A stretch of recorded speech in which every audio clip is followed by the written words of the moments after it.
kita memanggil untuk didengar keterangannya dua Menko dan dua Menteri. Jadi begini, ada dalil dari pemohon. Kedua pemohon itu yang menyebabkan Mahkamah memerlukan penjelasan dari Bapak Menko dan Ibu Menteri Keuangan. Begini juga, untuk pendidikan, karena sidang Mahkamah Konstitusi itu mendapat perhatian publik yang sangat luar biasa. Tidak saja di nasional, tapi juga internasional. Saya pada waktu terakhir ditugaskan Mahkamah Konstitusi ke Venice, itu ada pertemuan Biro MK sedunia. Saya hadir di sana. Para ketua asosiasi MK yang hadir di situ dari seluruh dunia, benua-benua itu mewakili benua-benua, menanyakan kepada saya mengenai Pilpres dan Pileg di Indonesia. Jadi ini mendapat perhatian yang sangat luas, sehingga ada pendidikan sosial, ada pendidikan politik yang harus kita lakukan dalam persidangan ini. Oleh karena itu, perlu saya sampaikan, ada payung yang harus saya sampaikan atau kerangka yang harus kita sampaikan dulu. Kehadiran Bapak Menko dan Ibu Menteri ini kenapa tidak disumpah? Mungkin ada pertanyaan itu. Beliau itu tidak disumpah karena sumpah jabatan yang dilakukan di istana pada waktu dilantik menjadi menteri melekat sampai pada waktu memberikan keterangan di persidangan ini.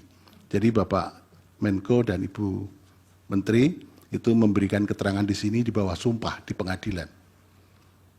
Kemudian yang kedua begini. Saya kebetulan hakim konstitusi di antara kita bersembilan, itu yang terlibat mengadili Pilpres dan Pileg 3 kali. Jadi saya mempunyai pemahaman yang agak komprehensif, mendalam. Pilpres kali ini lebih hiruk pikuk. Pilpres kali ini diikuti dengan beberapa hal yang sangat spesifik yang berbeda dengan Pilpres 2014 dan Pilpres 2019. Ada pelanggaran etik yang dilakukan di Mahkamah Konstitusi, dilakukan di KPU, dan banyak lagi yang menyebabkan hiruk pikuk itu.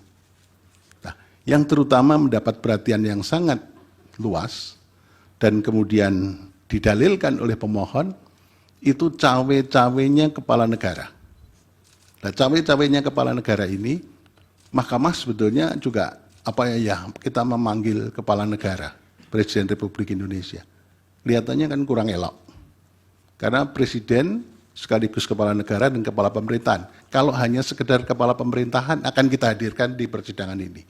Tapi karena Presiden sebagai kepala negara, simbol negara yang harus kita junjung tinggi oleh semua stakeholder, maka kita memanggil para pembantunya. Dan pembantunya ini yang berkaitan dengan dalil pemohon. Kenapa kita panggil? Itu karena begini. Dalil pemohon mengatakan keberpihakan lembaga kepresidenan dan dukungan Presiden Joko Widodo dalam Pilpres. Nah, itu kemudian memunculkan beberapa hal. Satu, cawe-cawe yang sudah saya sebutkan tadi. Kemudian keterlibatan ASN, TNI, Polri yang tidak netral. Ada sangkaan, dugaan PJ Gubernur, Bupati, Wali Kota yang PJ itu juga ikut bermain di situ. Ini sangkaan atau dugaan yang perlu dibuktikan di persidangan ini. Kemudian ada peran serta lurah kepala desa juga yang ikut cawe-cawe, ikut menggalang massa, dan kemudian bansos yang dianggap mempunyai korelasi dengan elektoral. Tapi ternyata dari berbagai diskusi, bansos itu elektoral lebih berkaitan, dalam persidangan ini muncul, lebih berkaitan dengan elektoral pada Pileg legislatif. Nah ini mungkin Pak Erlangga nanti bisa. Jadi yang partai yang naik pesat suaranya adalah Golkar. Nah ini yang mungkin nanti bisa direspon, ya. Dari situ kita begini. Yang pertama, perlu saya sampaikan, kita itu untuk menjadi pelajaran kita bersama, saya tidak menggurui Bapak Menko, Ibu Menteri Keuangan, dan semua pihak, saya tidak punya pretensi menggurui. Saya akan mengatakan begini, teori yang saya kembangkan, negara Indonesia itu adalah negara yang religious welfare state. Sementara orang Indonesia baru mengatakan Indonesia negara welfare state. Tapi kalau saya mengatakan Indonesia adalah negara religious welfare state. Artinya kesejahteraan tidak hanya yang lahir maupun yang lahir, tapi mau batin juga. Tapi sementara dalam teori yang berkembang hanya disebut welfare state. Tapi kalau saya mengatakan karena ideologi Pancasila, sila pertama, maka Indonesia adalah negara religious welfare state.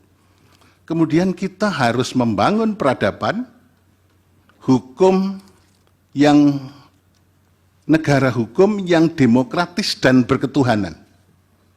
Dari sini, maka Bapak Ibu sekalian, kita ingat sekali pesan dari The Founding Fathers. Yang penting pada kesempatan ini perlu saya sampaikan adalah semangat penyelenggara negara. Semangat penyelenggara dan semua stakeholder harus mempunyai etiket yang baik dalam mengelola negara.